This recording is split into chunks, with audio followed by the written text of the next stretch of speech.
এ ব্যথা আমার নয় শুধু একার, বিপ্লবী তিলোত্তমা করেছে অঙ্গীকার, লুটিয়েছে প্রাণ তাই ধরেছি গান, করছি প্রার্থনা বিফল না যায় সে বলিদান। আজ উঠুক জেগে সুপ্ত চেতনা,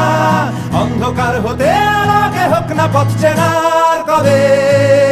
আর কবে, আর কবে, আর কবে, আর কবে, আর কবে, আর কবে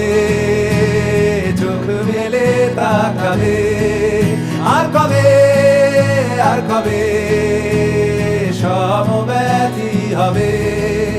আর কবে, আর কবে মুন্ডা হবে স্বাধীন, আর কবে, আর কবে ফের ঘুরে দাঁড়াবে, আর কবে, আর কবে কণ্ঠ শক্তি পাবে, আর কবে, আর কবে চিত্ত স্বাধীন হবে, আর কবে,